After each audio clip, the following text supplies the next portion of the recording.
All right.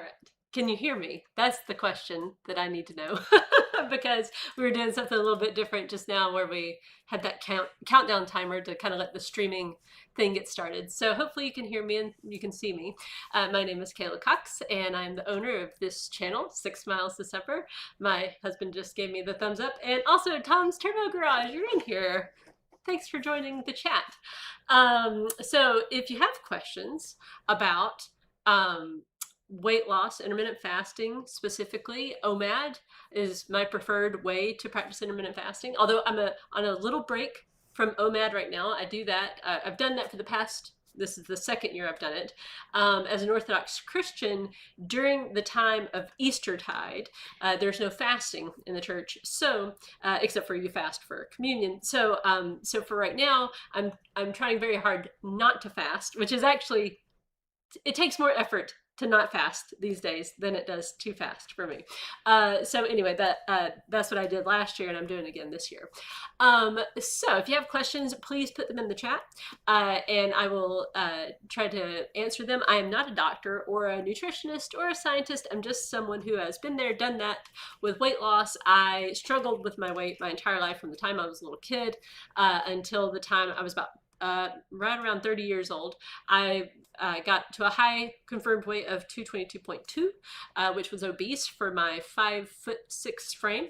And so then over the process of time, I lost about 80 pounds with intermittent fasting. I've been maintaining within about a 10-pound range of that since late 2018.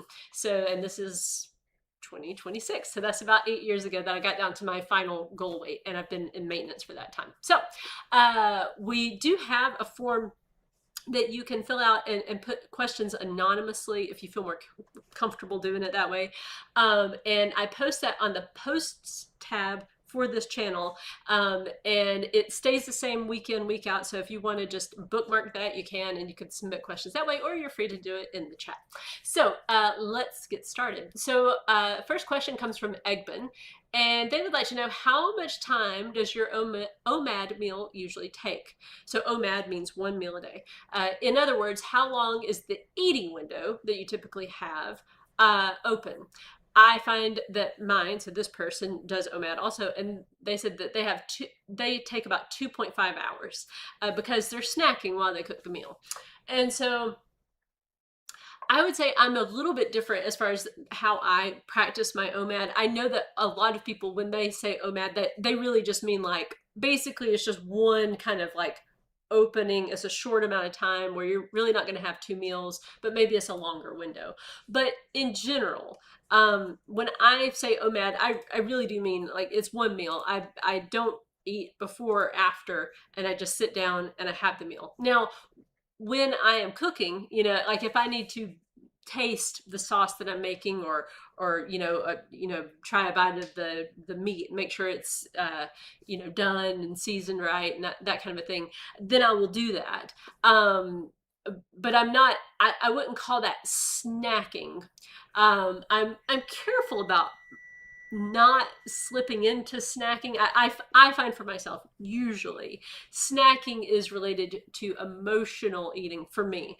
I just kind of learned that as I started practicing intermittent fasting consistently. I started to see a clear pattern between those times where I was wanting to snack and those times where I was stressed. It wasn't I was really hungry, it was just I'm nervous or upset about something.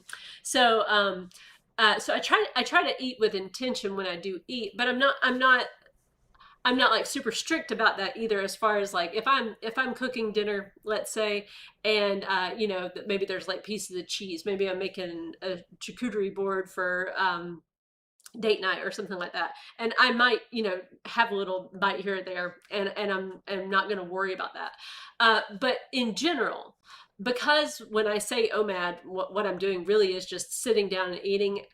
It's usually, I would say, 30 to 45 minutes. I don't like time ourselves. I don't have a stopwatch. We sit down like, okay, here we go, and when I'm done, I'm done. I don't monitor it that closely, but generally speaking, we sit down, we have dinner, and then when I stand up, I start fasting again. So for me, it's really not even a window. It's more just like just sit down for one meal. So yeah, so that's the way I do it, but there's no wrong way to do it. Evangeline says, I wanted to know, besides weight loss, what are some of the positive outcomes you've experienced by eating one meal a day? Thank you. Well, so a lot. Number one is the time it creates during my day, because I'm a person who likes to eat, and because I'm a person who tends to eat emotionally, and I also have been known to procrastinate, which means like instead of doing that thing that I need to be doing, I would just sit down and eat. I would procrastinate by eating.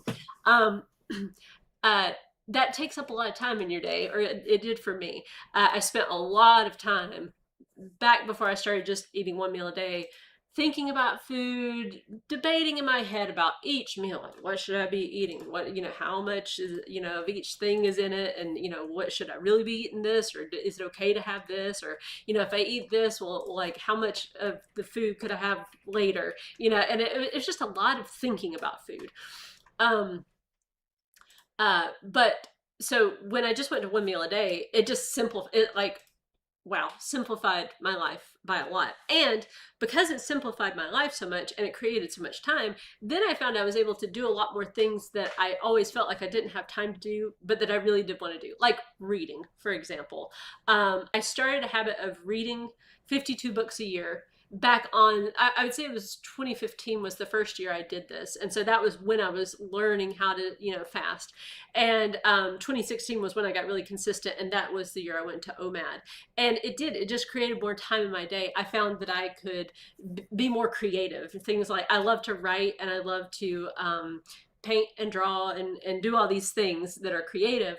But those are things that can kind of get pushed to the edges. But when you have more time in your day, then you can do those things. So I really like that aspect of it. Other positive things is maybe a more patient person, I think. Part of that was learning that weight loss takes time, and that personal change is difficult. It's a slow process. It's 2 steps forward, 1 step back. On the scale, it's going to go up and it's going to go down, and it's going to jump by a little bit, up sometimes, and it's going to go down by a little bit sometimes. And you kind of have to just learn how to be calm. But the practice of waiting for my meal until supper every day, it has made me more patient. One of the things that I used to do, or the way I used to be back when I was obese, was I would get really moody if I didn't have my food. Like if it was like, I remember this one time we were going to be in a parade, and I didn't get a breakfast like when I was supposed to have my breakfast. I can't even remember precisely like what the deal was, but suffice it to say, normally I had usually eaten by that time, but it was like we were running late or something, so I hadn't had any food. And I remember being so grumpy, like just so put out with everybody because I hadn't had my food yet. And it still sticks in my mind to this day. But these days, like, because I know how to fast, like, I just don't get impatient in general with food. Now, that's not to say that it doesn't happen. Like, sometimes I'm like, I'm hungry, let's eat, like, let's just do this. Like, I'm so not perfect. But I'm just saying, in general, I'm a lot more patient about food, but also about just things in general. I've learned how to wait. And that I think has improved every single relationship I have with my marriage, my kids, just everything. Learning how to be patient with other people, and what came along with that was learning how to having compassion on myself, because I was and this was all kind of, it all relates to OMAD because that was how I was losing weight. So it's hard to pull that thread and say, well, which one caused which? But learning how to have compassion on myself then meant that I learned how to have compassion on others, and just, which has made me a much happier person. So yeah, like there's been so much that I've learned from OMAD, my prayer life, my spiritual life got way better, because and this I think was particularly true of OMAD, having that huge chunk of time, like most of my day I'm not going to eat, right? Like I'm just not eating is not an option. And so when I'm upset, then I don't have that crutch I used to have, which was go eat something because you'll feel better. I didn't know that I was doing that at the time. That's not how I thought about it in my head. I did not think eat something and you'll feel better. It was just that's what I was doing. I'm going to eat so that I feel better about this situation. But when I didn't have that option anymore, the thing that I ended up doing a lot of times was I would go for a walk. Well, when I was out on my walk, I would start to pray. So it was good for me spiritually too. So yeah, so lots and lots of good things have come from specifically from OMAD, I would say. Oh, and the food tastes so much better. Like I'm telling you, pretty much anything you eat at your OMAD is, in my experience, it's just going to taste so much better. Food tastes better when it's just one meal a day. Anyway, okay. Kath Jen says, did you cut something out food-wise out fully? Did I cut something out food-wise? Like just cut it out fully? No, no. I did not, so back in 2015, really I would say in 2014, that was when I had my I've had enough moment. A thing that I really had in my head was I don't want to go on another diet. Like I don't like, because I had been on diets my entire life, right? Like I did the zone diet, I did Atkins, I did like counting calories, I did a low, just like kind of like a vague kind of low carb kind of thing, or like wheat belly. I did that for like 3 days, and so I had tried all these diets, and I knew like the pattern is I can do those in the short term. I will not stick with them for the long term. Like the idea of like I will never have chocolate cake again, I'm sorry, it doesn't work for me. Or just being low carb for the rest of my life that doesn't work for me, for my personality. And so I just was kind of stubborn about I'm not going to cut anything out. And over time, I just decided, like in 2015 particularly, I was like, okay, I am not going to get rid of anything at all. Like I'm gonna just, I have to learn how to eat the right amount of food. And then by 2016 I got very clear on the idea of everything is allowed. Like everything is allowed. And so I'm just gonna eat the right amount of food. And so yeah, so no, I don't cut anything out. I've not, like that whole time where I was losing weight, I didn't have any kind of like trying to be higher protein. I wasn't trying to do that. I like when I'm I eat everything, and so my meals are varied. Okay, so like yeah, there will be times where I'll have like chicken and it's like broccoli, and so like that would be maybe if you looked at it on balance, a little bit higher protein, a little bit lower carb. But I would say far more often my meals are higher carb and lower protein. Not that I'm not getting enough protein, but just like in general, I'm just saying like I eat pasta and bread and pizza and that kind of thing. So yeah, so I don't cut anything out. I eat dessert, I drink wine, I eat chocolate, all the things. I also eat fruit, and I eat vegetables and beans and just all the things. I eat everything. I try to get plenty of everything. Also, I try to get plenty of protein, plenty of carbs, plenty of fat, plenty of vegetables, plenty of meat, plenty of the sweet stuff that I love too. So just everything. I try to just, I don't want to feel deprived, because if I start to feel deprived, then I start overeating, and so yeah, so I try to just eat all the things all the time. All right.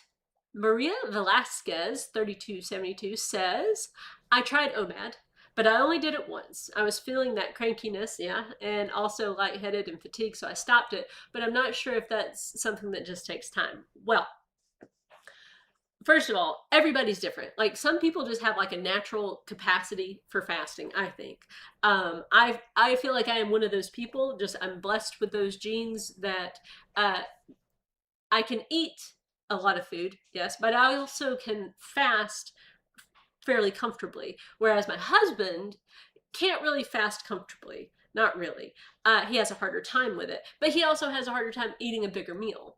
And so I think that's part of it. But it also does take time for your body to adjust. So I was very, very, very slow and gradual with how I got to OMAD. I wasn't even trying to get to OMAD. I didn't even know it was a thing. But when I first started doing intermittent fasting, my windows were very, very short. Like I really just slept through my first eating window. I just said, I'm not going to eat past 10 o'clock at night, and I'm not going to eat before 6 a.m.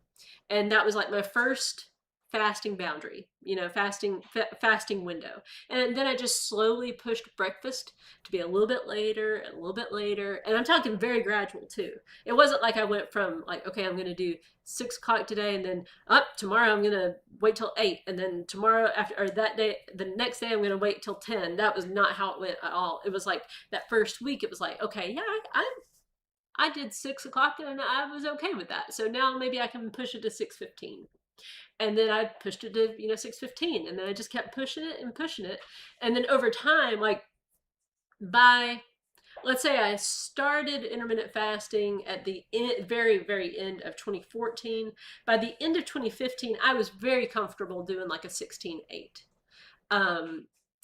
So it took me a while. And for a while there, I thought, I'd read one thing a long time ago that said, oh, women shouldn't fast longer than 14 hours. So for a while, I was kind of stuck at a 14-hour fast just because I was afraid to do anything longer than that. Not because I was feeling bad, but just because I had read that thing a long time ago.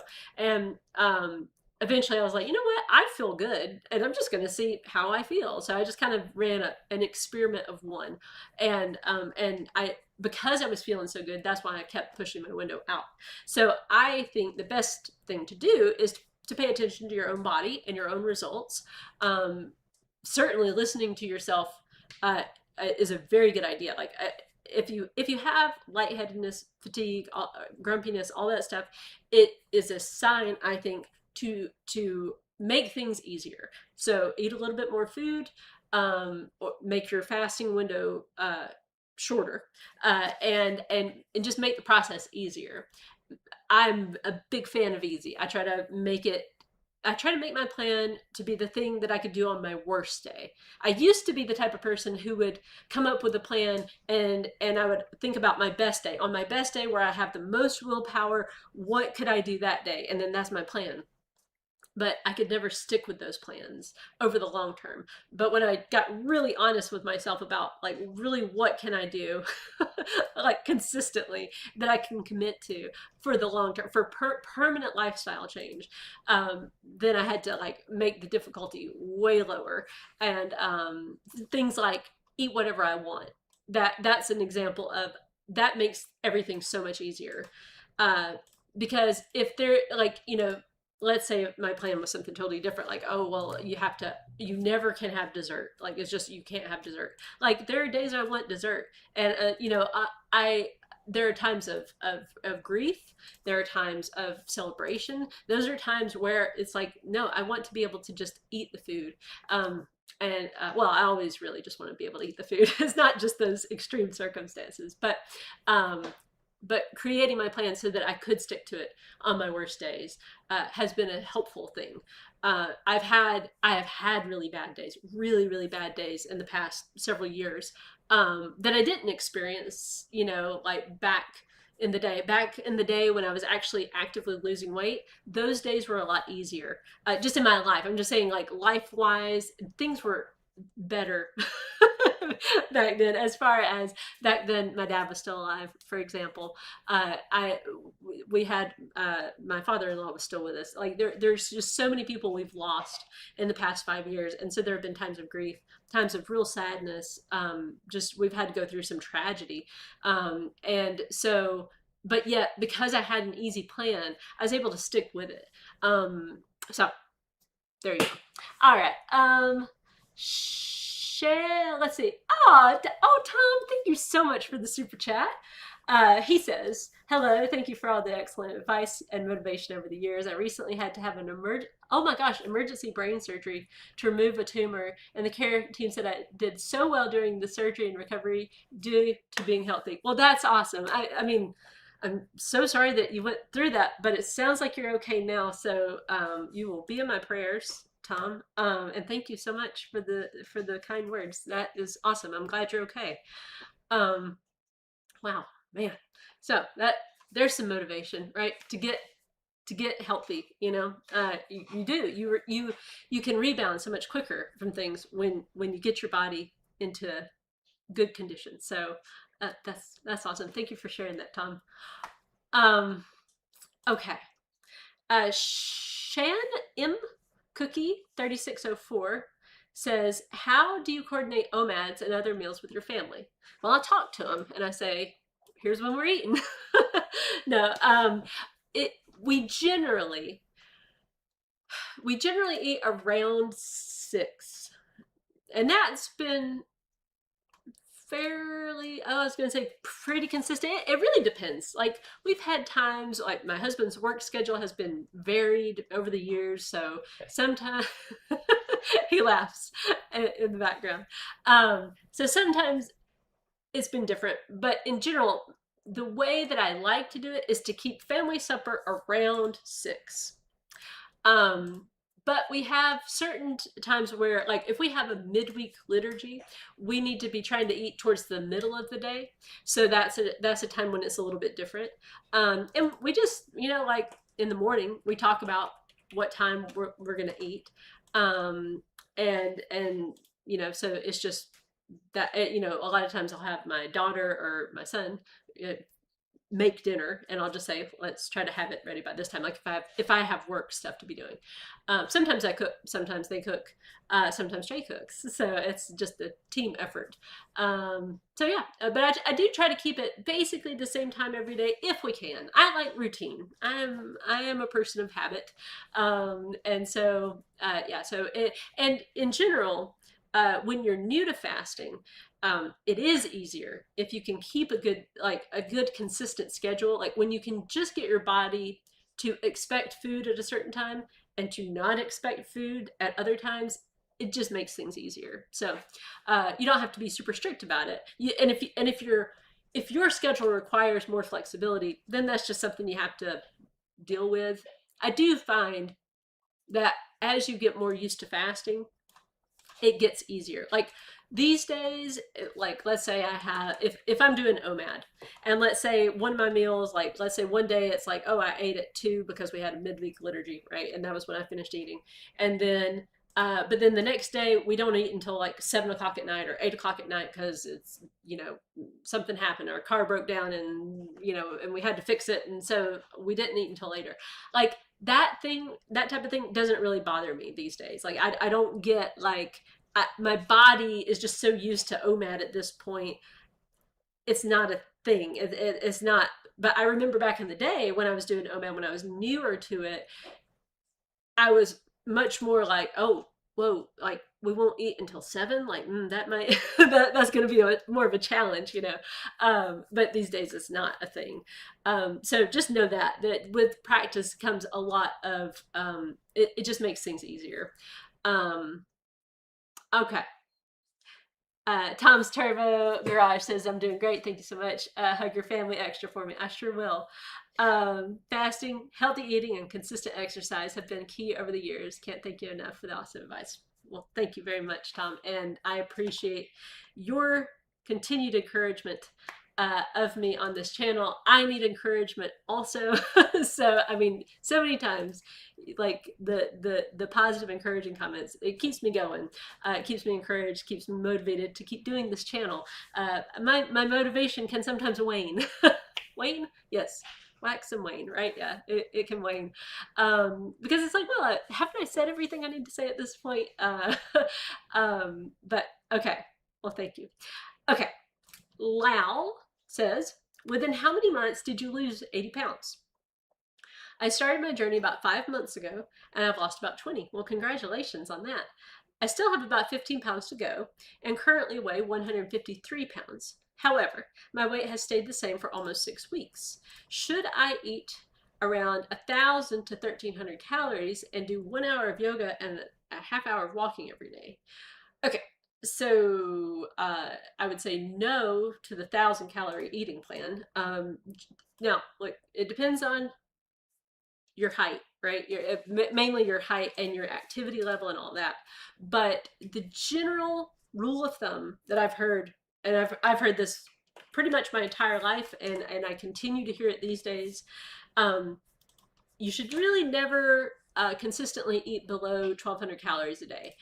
Once people start doing that, and again, you know, like if you're super duper short, right, this might be that might be sufficient, might be, but for most people, like average height, average weight, you're gonna, like, 1,200 is the bare minimum.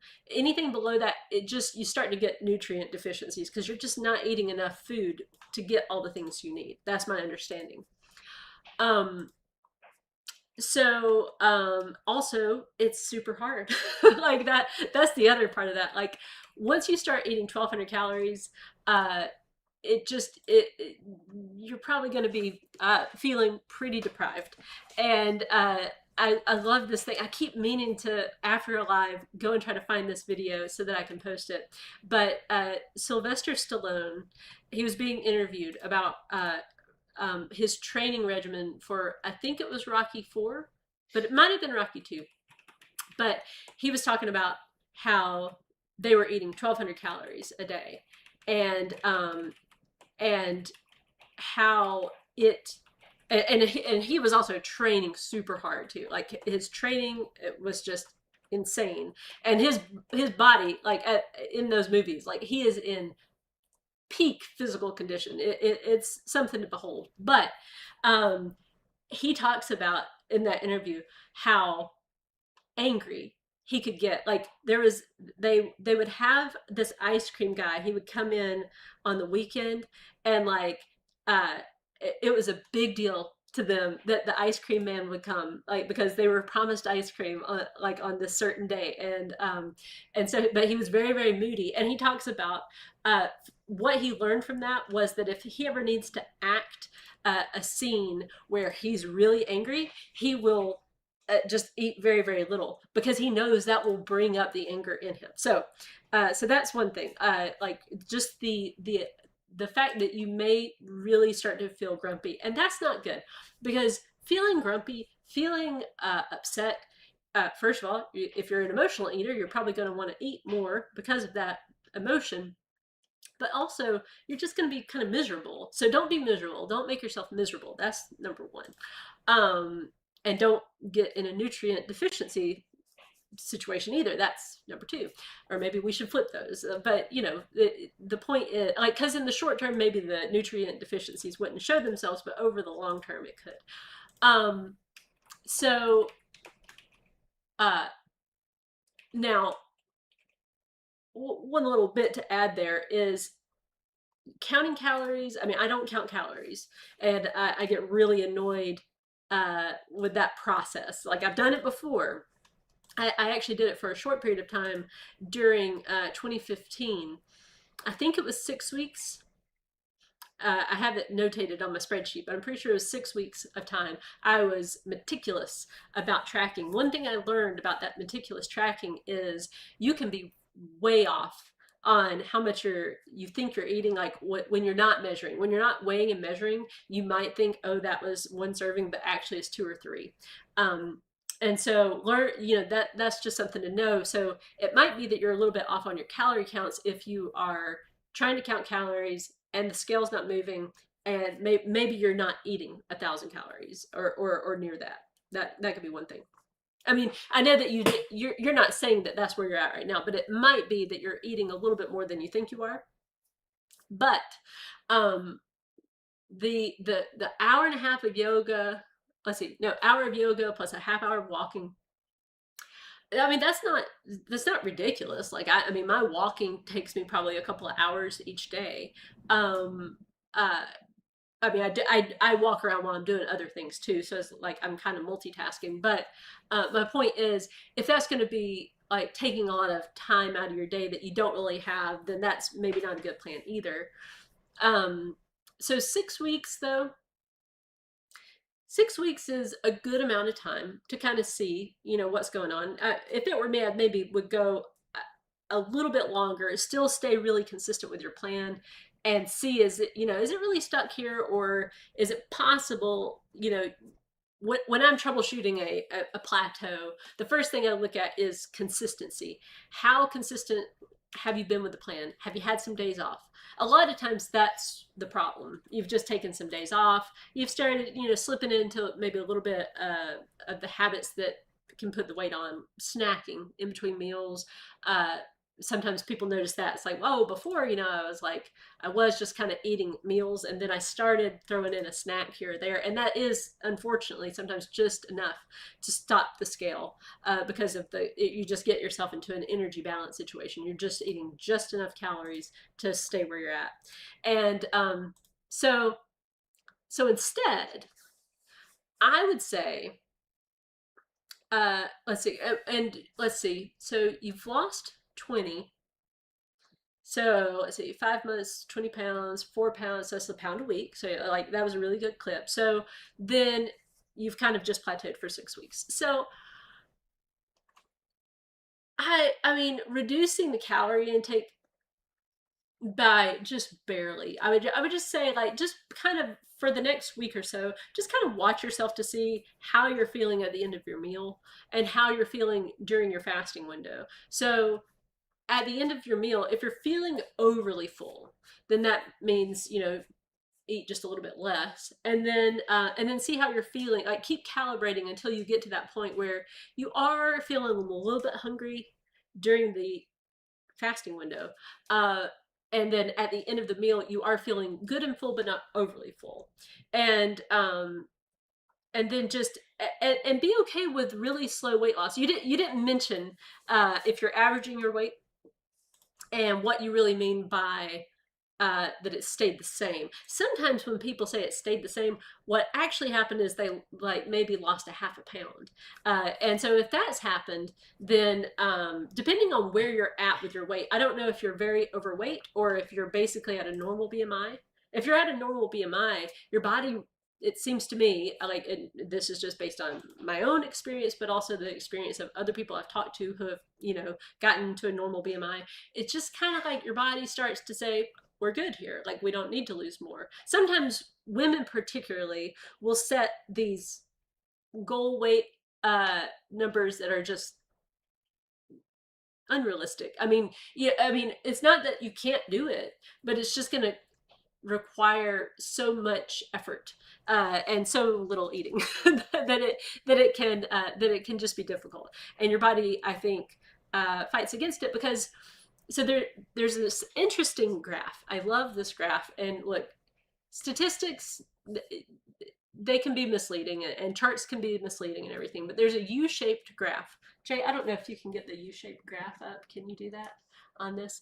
But I'll just show you what it looks like. So it's a U-shaped graph. It goes like this, right? And so what it has plotted on it are, it's got BMI, and it's got all cause all cause mortality. And so when you are on the extreme end of obesity or the extreme end of being underweight, all cause mortality is high, meaning your risk of dying for any reason is just a lot higher on those two ends of the spectrum. And then right on the low end of overweight, right on the low end, it's in my drive. Yeah, that one. Yeah. This one.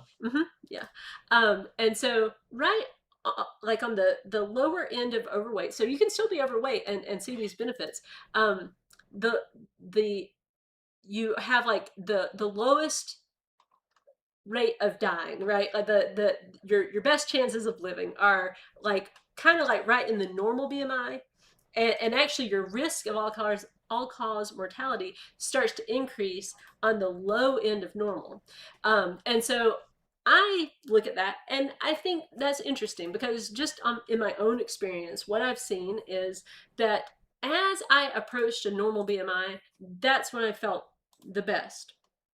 And in the normal BMI, I feel great. Once I start getting down lower and lower on the scale, like when I was down at my lowest, like 140s in that area, like the low 140s, that's where I would start to have more like low mood, and that could have been due to other factors. Like it's really hard to say that was it, that was the thing. But I'm just saying like my body seems to be the happiest when I'm like in the mid to upper 140s to the low 150s.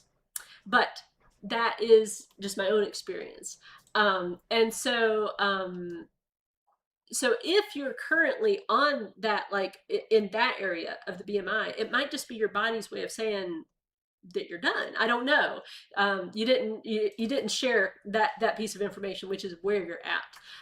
So like if you're obese and you're still trying to lose 15 pounds, then that I would say that's reasonable, and then yes, some adjustments maybe need to be made to the intake. But if you're already at a normal weight, consider just don't lose any more weight and just maintain. But that's just my 2 cents. Okay. And you can always talk to your doctor, obviously, about all this good stuff.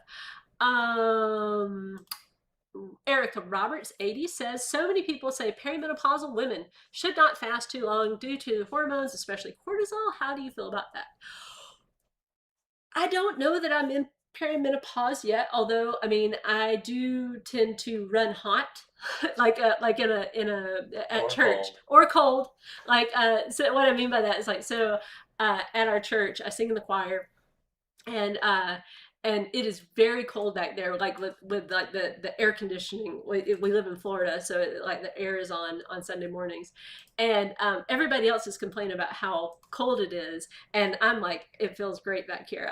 I feel a-okay. But then other times I will get in the car after a liturgy at night or something, and I will be cold, and I'll want the heater on in the car. So wherever everybody else in the car just doesn't want the heater on, or maybe they want the air on. So so am I in it? I don't know that I'm in it yet. I mean, like I'm still very regular. Sorry if that's TMI for people, but like I don't think I am yet. So I can't speak from experience. I haven't been there, done that yet. Um, but the thing that I've just noticed about just in general all the studies and the oh you shouldn't do this, like that article from a long time ago that I read is like, oh, women shouldn't fast for longer than 14 hours. I mean, I just like I disagree with it because my experience has been I feel the best when I do longer fasts, and it has kept my weight in a good place. My health has been great. And I mean, not to say that I might not kill over tomorrow and die. I mean, that could happen. It can happen to anybody. But uh, there's every time I look at like a study, it seems like, like, oh, this study showed that, well, this or that or the other happened. The differences are so minute, and there's just usually not a clear relationship there. It could be correlation, not causation, which, by the way, that graph, did you ever put the graph up there? I just found it. Okay, all right. So that graph, okay, so the graph that you see right there we go. It's the opposite of which way I want to talk about it. But this is just correlation, okay? Like most things are going to be correlation. Causation's harder to prove and all that. But I find it interesting. There are some things where I think, when it lines up with my own lived experience, then I think it's something to take note of, which that's just me thinking these things. But anyway, yeah, so you can take a look at that chart and you can see the little the little green dot from the darker green dot to the lighter green dot shows the significant decrease in mortality. So that would be at 31.1 BMI. That if you can go down from 31.1 down to 27.7, which is still technically overweight, that is a significant difference in mortality. And then the kind of the ideal was right at 23.4 in the BMI. But then, and you can see as you get down near the underweight, that's when it hockey sticks back up the other way, where your risk of death increases. So anyway, I find it interesting. Again, it may mean nothing, but I find it interesting. Okay, so let me see the next question. All right. Nancy Elizabeth says, I watched your short on walking your steps and it worked. Today I watched a show while walking on my walking pad and it went so fast. Ah, that is great. Yeah, I've been trying to get back into the habit of, well, recording videos for this channel. I like to do shorts. One thing that I tend to do, I tend to be kind of I struggle with perfectionism. And so then I think, oh, well, I gotta if I'm gonna do the video, then I need to set up all the camera equipment and all this stuff. But instead I thought, okay, I'm just gonna try to more consistently create shorts and then also some longer form videos too. But the shorts are a thing that I can do while I'm out walking around. And so I'm glad that it worked. Yeah, the tip that I shared was I learned how to measure things in 1,000-step increments. And so I learned, 10 minutes is usually what it takes me to walk 1,000 steps. And that holds true to this day. And so, so by doing that, I would just say, okay, if I watch this episode of Sherlock, that's 90 minutes, that's 9,000 steps. And so then, I would watch the show while I was walking, and man, those steps just flew by. And so then it became this virtuous cycle of like, oh, I really enjoyed that, and I hit my goal. And so then now I feel more motivated to do it. And then that also helped with being consistent with fasting, because when I was being consistent with one, it helped me to be more consistent with the other. It's like, well, I already got my steps in today, so I don't want to break my fast early. And then, vice versa. It's like, well, I did so good with the fasting yesterday, I want to get my steps in today. So, all right. So I'm glad that worked for you. 1024 DP says, I just grabbed the PDF copy of your workbook off your website. Thank you for offering that as an option. Well, this is the print version you can buy on Amazon, but you can also buy it directly from me as a PDF that you print at home. And you can do all that at 6milesofsupper.com/workbook. If I were a better marketer, I would know that URL right off the bat. But yeah, so this workbook, if you're a workbook person and you're kind of like trying to lose weight and you need some more structure than just like, videos and stuff, this just takes you through the process. I broke the weight loss journey down into phases. So like phase 1, getting prepared to lose weight, just the preparation. And then phase 2 is learning to track. And phase 3 is building your plan. Phase 4 is the messy middle. That's when you're actually losing weight, but you're going to have times of iteration and figuring out how to keep going. And then phase 5, of course, is the thing that you're in for the rest of your life, which is maintenance. So keeping it off. So yeah, so thank you for buying the workbook. I hope you enjoy it.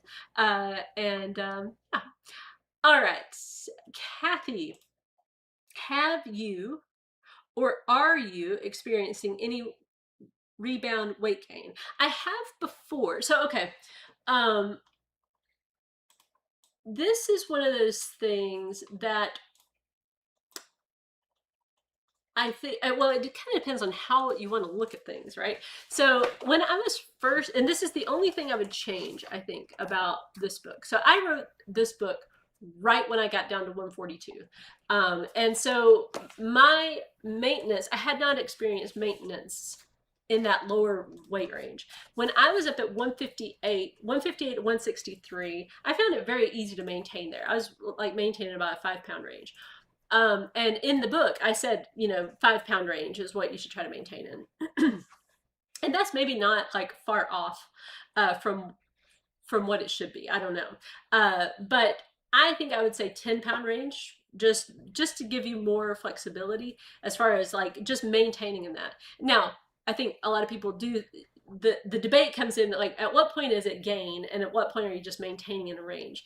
Weight tends to fluctuate, like just naturally. People without a weight problem, their weight still fluctuates. My husband, who is how much do you weigh? 130? 132. 132. So he's 132.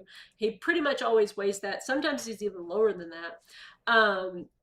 But his weight, it stays in about a 10-pound range. And so like he's not like gaining and losing. It's just like water weight and just natural fluctuations that happen. Like if you eat really salty food, for example, your weight can rise. And if you eat a lot of if you eat very, very low carb, your weight will be lower just naturally because of the way your body isn't having to store carbs. The carbs attach the molecules, like there's a certain number, I think it's 3 grams. Is it 3 grams for every molecule is 3 grams of water? I think it's something like that. But so yeah, so in this book, let's see, I was looking at it because so this is the Laid Back Guide to Weight Loss Maintenance, which I wrote back in 2023. And so I talked about, how my single highest day weight during maintenance was 154 so far back then, and I think it's about that now. It like there might have been a day where it got up to like 155, but in general, my goal is to have my 7-day average in the 140s, somewhere in the 140s. As of late, it's been around like 151, 152, which is not where I want it to be. I would like for it to be down in the 140s. I just consider that maintenance. But I will tell you this, my weight tends to be higher in times of more stress. Particularly, I would say grief during like when I look over, at this point I've been tracking my weight daily since February of 2015. So I've got a lot of data that I can comb through, which I love. And I can nerd out over that and see patterns. And so one thing I've definitely seen is that during those times where things were the most difficult, so like my dad's sickness, that was really, really hard time, and the time after that. And in fact, like, so right this time of year 2 years ago is when he was in the ICU and not responsive. And so those memories are just on my mind right now, and it has been a harder time. I would say the past like just several weeks, for whatever reason, it's just been harder. I was talking to my mom about it the other day, where me, my sister, and my mom are all just kind of having a hard time with it right now. Grief is funny that way. I have found sometimes it's like you feel like, okay, I'm kind of over it. Yeah, I mean, maybe not. You're never over it, but you like, okay, I've moved past, right? But then memories will come up, or a period of time where it's just kind of you're back in it. So so yeah, so what my strategy, right, if my weight is ever higher than I would like it to be, it's not to change stuff. It's not to like, oh, I gotta do something crazy. I just say, okay, I need to pay a little bit more attention to how full am I feeling after a meal. And that's the big one for me. If once I start noticing, I'm like, oh yeah, I feel a little overfull. Not anything crazy, not like, oh wow, I feel sick. Just like I had just a few too many bites, not by much, just a little bit. But it's just the little amounts consistently eating that I find really can cause the problem. So then I just work on, okay, number one, lots of self-compassion. Okay, you're kind of going through a rough spot right now. That's okay. Figuring out, are there actions I need to take? Like maybe journaling or talking it out with somebody. There's so many different things that it can be related to, like it might be stress because I have a lot of unfinished projects. So I just say, okay, I've got to like really focus on getting these projects done. And it just depends. So I try to figure out the root cause of the stress or the grief or whatever it is, and then work on taking action on that if there's any action to take, being compassionate with myself. And then also the action of, okay, slow down when I'm eating, have the awareness of I'm getting full, so I need to stop now, and that's still a difficult skill in my opinion. Like, you're done, don't take another bite of food after that. I still sometimes take a bite of food after that. I know I don't, I know that I'm done. It's like, just one more bite. I'm so not perfect. Okay, so I think that answers that question. All right. uh Pregnant at 39 asks, did your weight get too high in pregnancy? What would your strategy be in avoiding excessive weight gain in pregnancy? I realize fasting during pregnancy is probably not healthy, so in your experience in hindsight, how would you manage pregnancy weight? Thank you. Well, I'm really not the one to ask about this because I gained a lot of weight with, particularly with my first, I gained 60 pounds. And so that was, more than you're supposed to. I don't know what the recommendations are these days because I haven't been pregnant in about 13, 14 years. So uh yes, so like generally speaking, fasting, not for the pregnant or the nursing people out there, in my understanding. Again, not a doctor, but here, in hindsight, here's what I know for sure. Looking back, it's like I was stress eating the entire time. And plus, having a weight problem, like going into it with having all those weight struggles I had always struggled with in the past, I was so terrified of not eating enough, uh, and harming my baby because of that. Like, because I knew, like, because I had always struggled with my weight, it was like I knew that I had that tendency to not want to gain weight, right? Like, I was like, I don't want to gain, but then you're supposed to gain. And so whenever I had that battle in my head, I would just err on the side of eating because I thought to myself, I would rather eat too much than not enough, for sure. Like, if I gain some weight, get more stretch marks, whatever, fine. Like, that's not going to hurt the baby. But if I don't eat enough, well, then I could not forgive myself for that. So, and plus, I was so worried about the baby, about all my babies, but certainly that first baby. I was nervous the entire time, which I'd also, like, I had the triple screen test done on that one, and the test came back with an elevated risk for trisomy 18, which is a very, very serious condition where the baby usually doesn't survive the pregnancy. And so that made me all stressed. And then after that, I was considered, even though I had the ultrasound, and they, like, he was waving at us on the ultrasound, which is like the number one signal that he's fine, because of babies with trisomy 18, they have like a fist, they can't open it. So anyway, I was nervous at all of my appointments because of that. They labeled me high risk because of just that triple screen thing. And then I had high blood pressure because of white coat hypertension. I get nervous at the doctor's office because of all of my terrible experiences at the doctor's office when I was a kid because of my weight. So I was nervous, and so I was eating because I was nervous a lot. And so, yeah, I gained, I'm sure probably I know I gained, too much weight with every pregnancy. So what I would try to do in hindsight, if I could go back and do it differently, I think, oh gosh, I wish I would have had a better relationship with food going into it, but I didn't have a better relationship with food until about 2016. I would say that was when things really got a lot better. And so praying instead of eating when I'm nervous. Going outside, not being in front of the computer screen so much.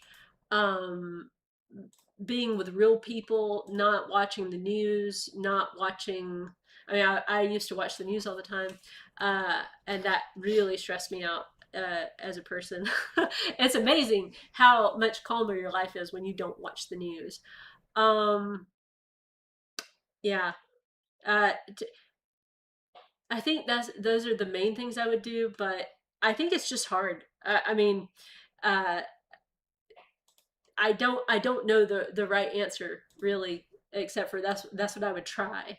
Um, yeah, just a lot of prayer, a lot of stress management. Try to make your life as calm as possible. Um, yeah.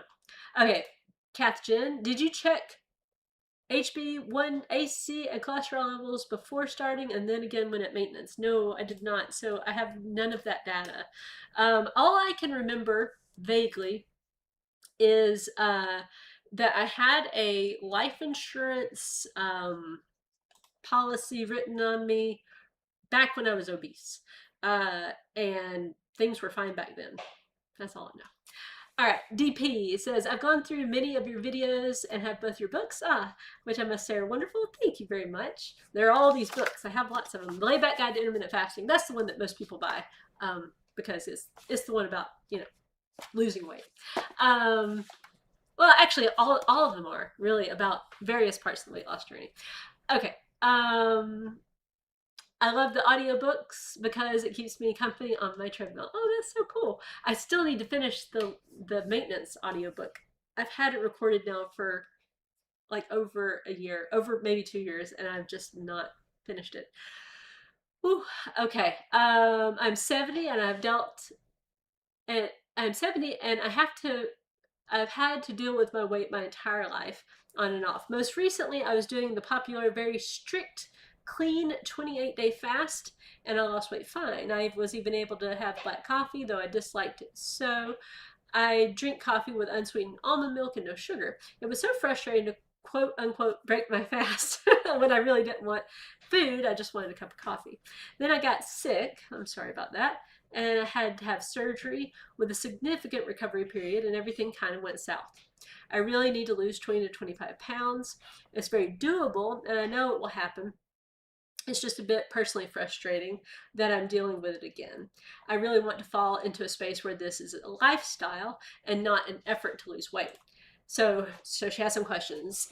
Amount of food and calories. Right now I'm doing a 16-8 by and large. I got to wondering how in one meal a day one would be able to get in all your daily calories. I know you don't calorie count, but let's say for the sake of argument, 1400 is where you should be. Is that something you have over a span of a couple of hours? I know people like Jackie, I always forget how to pronounce her last name. Moravik. I'm bad at last names. I'm bad at names in general. Anyway, she has more of a window. She eats in like an hour or so. That would be a lot of food in 1 hour for me, and I think I would feel like I was overeating. I suppose if you ate very calorically dense items, that could work. And yeah, so you can do that.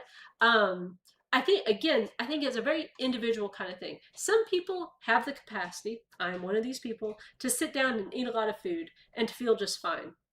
There are other people who would eat that same amount of food and they would be miserable. And I think it really is just like it's an individual thing. I remember a story about a saint. I think it was Saint Anthony, who the monks were giving him a hard time because he was a big eater.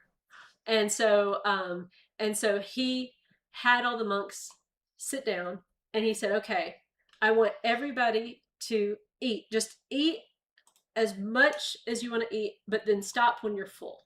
And so, all the monks are sitting there eating, and he just continues to eat and to eat and to eat and to eat. And meanwhile, all the other monks are full and they've stopped eating. And the point of that was to show them that even though he was normally eating more than they were, he was really showing more self-control because he was stopping even though he still felt very hungry. So that's like an ancient story. So I think it illustrates the point which is some people just have a capacity to eat, and I'm certainly not comparing myself to St. Anthony, by the way. I realize how it may have sounded, but my point is I think some people, they just can eat more at a sitting and they feel fine, and other people, maybe like you, OMAD is not going to work that great because you're going to maybe feel overly full. So, all right, next question. I know your 6-day plan gives you a rest on Sunday, but do you also not walk on Sunday? I recall along the way you did 2 meals on Saturday and you were unstructured on Sunday, but I don't remember about the walking. So yeah, I changed the walking from 7 days a week down to 6 days a week in 2019. So that was about 7 years ago. 7 years? Yeah, 7 years ago. And so I like to take Sundays just completely off. And these days, especially because we have church. So, church, I mean, usually it's like the afternoon before we even get back home, and I'm pretty exhausted. And so I like having that day just completely off. All right. Uh, Number 3, what do you find are your best sources of protein? It's something I kind of struggle with to get to the recommended amounts. I was vegan for 10 years, and recently have introduced non-vegan foods into my diet, but it's still not part of my mindset to eat a large amount of animal protein just because I'm not used to it. But I'm curious to hear what you feel are the go-tos. I hope at some point I'll be purchasing your 3rd book on maintenance, but we haven't gotten there yet. Okay, well, thank you so much for all those kind words about my books. Thank you again for the wonderful channel. Thank you very much for your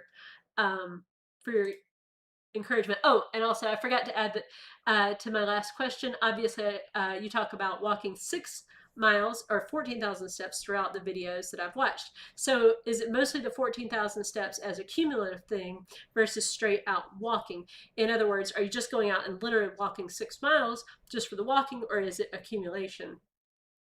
Because your channel has spanned over 7 years, it's hard to know when I see certain videos as to what your routine is in 2026. So yes, maybe I should make a 2026 routine video just to kind of show people what my routine is. But my philosophy on steps has always been cumulative. So I realized back when I started setting a step goal that if I tried to make the rule like I have to get them all in at once, I was just not consistent at all. But if I could just add them up, split it up throughout the day, because some days it's like I just want to get them here and there and yawn, and then other days I like having them just all in at once. So just having it be cumulative, that works for me.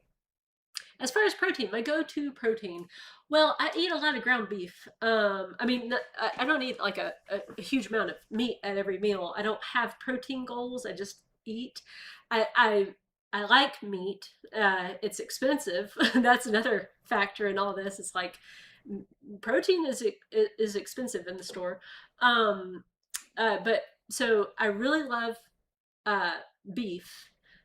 I love chicken also. Those are my 2 like boneless, skinless chicken thighs, because my family does not like bones. I prefer, if it were just me, I would be eating like skin on, bone in thighs. I love them, but my family likes bone out, so we compromise and we get a lot of times we'll get like either boneless, skinless chicken breast or boneless. Boneless, skinless thighs. And the only reason I would get boneless and skinless is just because that's the way they come. It's not because I have anything against the skin. In fact, I prefer the skin to be on there because you get more calories that way. Um, I love eggs also. I mean, eggs are a wonderful source of protein. I think if memory serves, like meat is a lot more dense as far as protein content goes. Um, I love black beans also, but again, as far as just the things that I really like, beef. Oh, roast. I love roast. Lamb. I love lamb.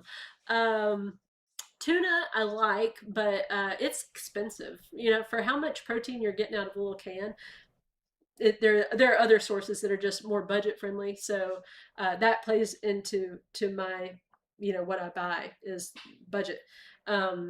So yeah, those are my go-tos. I like man pleasing chicken. I love that. I do like a lot of times I try to put like a meat in a thing that we're eating. So like spaghetti, for example, we'll put ground beef in the spaghetti so that we have a meatiness in there. On a pizza, unless it's Friday. Friday we don't eat meats. We don't eat meats. We don't eat meat. So so on Friday we don't eat meat. So we're just doing fish on those days, or beans, or whatever else, vegetables. But yeah, those are the things that I really enjoy, or like on, but otherwise pizza having, you know, ground beef or pepperoni or both. uh, and so just kind of like when I can, combining those things into it. If I have pancakes, like if we're gonna have pancakes, have some sausage and bacon and maybe some eggs with it too, so that you get some protein. So I don't worry about it. I don't freak out about it. I don't count. You know, I'm just like try to just eat the right amount and see how I feel. I do find Lent is pretty hard. That's a period of time where we don't have meat. 40 days of not eating meat, and and it could be psychological, but I feel like I feel better when I'm getting meat on a regular basis. So anyway, all right. Well, thank you guys so much for joining me. I think we are out of time. I remember my watch beeped and I ignored it. I'm sorry about that. So anyway, thank you guys so much for joining me, and I'll see you guys next week.